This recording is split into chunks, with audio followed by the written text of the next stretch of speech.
70% water.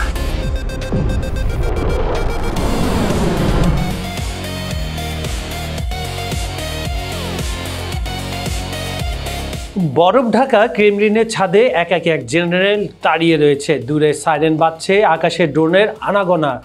নীরব Moscow হঠাৎ অদৃশ্য যুদ্ধক্ষেত্রে পৌঁছে গেল।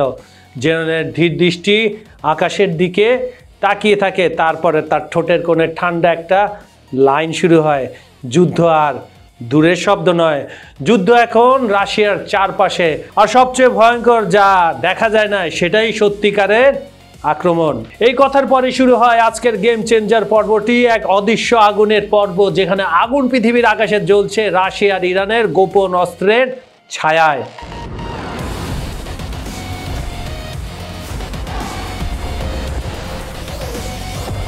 আজকের এই সেগমেন্টে আমরা ডুব দেব 5 দানবের জগতে। নাম্বার 1, রাশিয়ার Arman anti ballistic system. Number 2, ইরানের আজারক্স এয়ার ডিফেন্স। নাম্বার 3, গোপন দানব খেইবার শেখান ব্যালিস্টিক মিসাইল। নাম্বার 4, মধ্যপ্রাচ্যের ব্যালিস্টিক রকেট নেটওয়ার্ক। এবং সবশেষে নাম্বার 5, নিঃশব্দ ঘাতক পিন পয়েন্ট লেজার বোমা। এগুলো শুধু ধাতুর তৈরি মেশিন না, এগুলো ভবিষ্যতের যুদ্ধের ফাউন্ডেশন।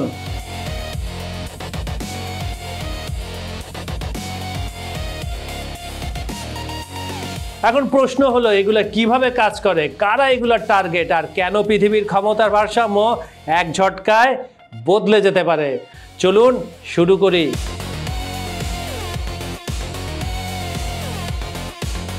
আজকের খবর সংযোগের বিহাইন্ড দ্য সিনের সেগমেন্টে আমরা আপনাদের নিয়ে যাব সেই গোপন ল্যাব, হ্যাঙ্গার, ডেজার্ট বেস আর ছায়াছন্ন কন্ট্রোল রুমে, যেখানে জন্ম নেয় এই ভয়ঙ্কর অস্ত্রগুলো। দেখব কিভাবে আরমান আকাশকে ঢাল বানায়, আজারক্স কিভাবে ড্রোন আর মিসাইলকে চোখের পলকে নামিয়ে ফেলে, ইরানের খাইবার শেখান কেন তার শত্রুদের দুঃস্বপ্ন, আর পিন পয়েন্ট লেজার বম কেন এটাকে বলা হয় সাইলেন্ট বাট ক্রিয়েশন ডেথ। আপনারা পৃথিবীর কোন প্রান্ত থেকে এই অনুষ্ঠান দেখছেন কমেন্টে জানাতে ভুলবেন না কিন্তু, কারণ এই শুধু খবর নয়, এটা হলো যুদ্ধ নাট্যশালা লাইভ টেলিকাস্ট, যেখানে প্রতিটি মুহূর্তে বদলাচ্ছে কৌশল, জোট আর আগুনের মানচিত্র। সঙ্গে থাকুন, কারণ খেলা এখনো শুরুই হয়নি। ক্রেমলিনের নীরব একটি কক্ষে হঠাৎ জ্বলে ওঠা এক নাম, আরমান, ARMAN, রাশিয়ার নতুন অ্যান্টি ব্যালিস্টিক দানব। জেনারেলদের চোখে অদ্ভুত আত্মবিশ্বাস, যেন ভবিষ্যতের যুদ্ধ আগেই দেখে ফেলেছেন। ARMAN কি, মানে সংক্ষেপে আরমানটা কি?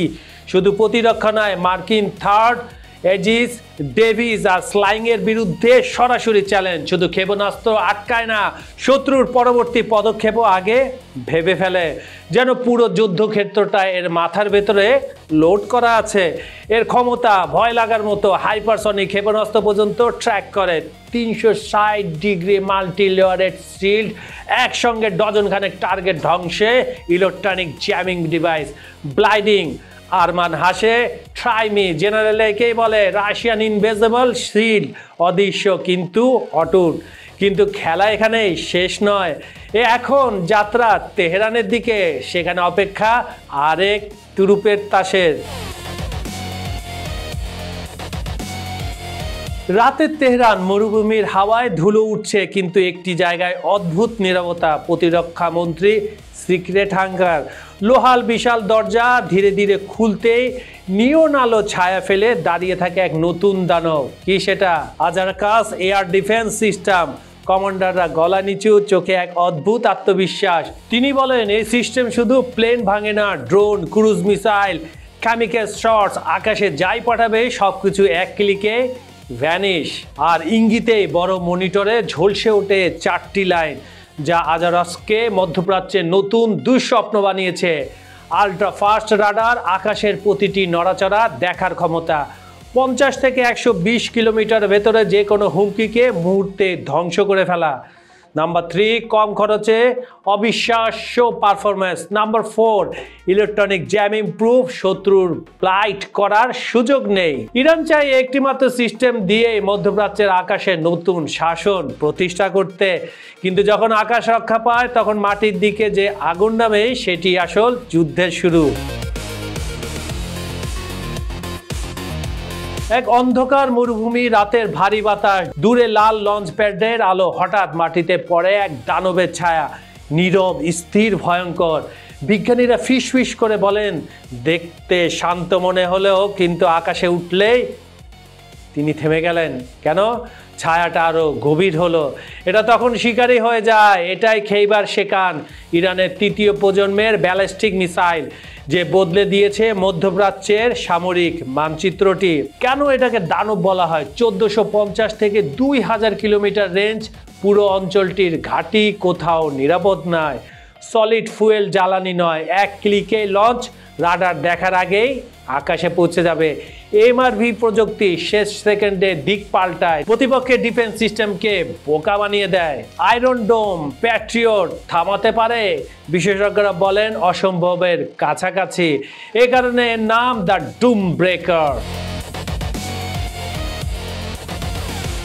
একটি ড্রোন নিঃশব্দে ভেসে যাচ্ছে নিচে, স্বাভাবিক শহরের গতি কেউ টের পায় না, যখন একটি ছোট্ট লেজার গাইডেড বোমা নেমে আসে নিখুঁতভাবে, এক জানালা দিয়ে ঢুকে একটি রুম টার্গেট করে কোনো সাইন ড্যামেজ ছাড়াই শুধু নির্দিষ্ট লক্ষ্যটিকে ধ্বংস করে।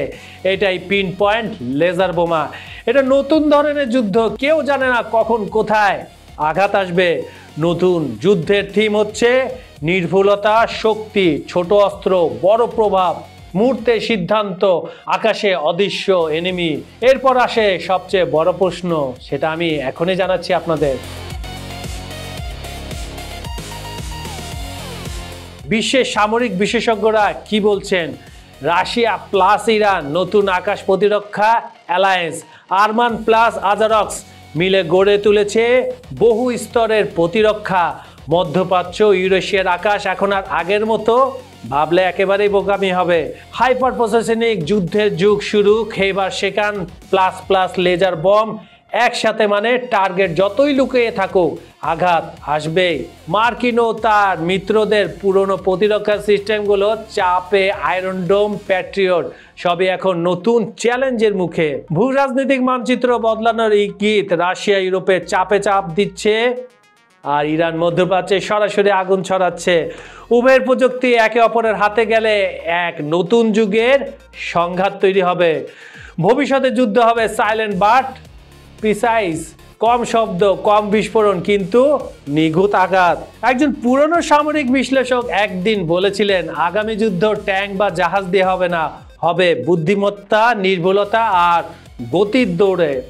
আর যখন রাশিয়ার আরমান আকাশ ঢাল হয়ে দাঁড়ায়, ইরানের আজারখক্স গর্জে ওঠে, খেইবার শেকান আকাশ চিরে বেরিয়ে আসে, নীরব ক্ষেপণাস্ত্র ছুটে যায়, লেজার বোমা টার্গেট গিয়ে নিঃশব্দে বিস্ফোরণ ঘটায়, তখন স্পষ্ট হয়ে যায় পৃথিবী আর আগের মতো নেই।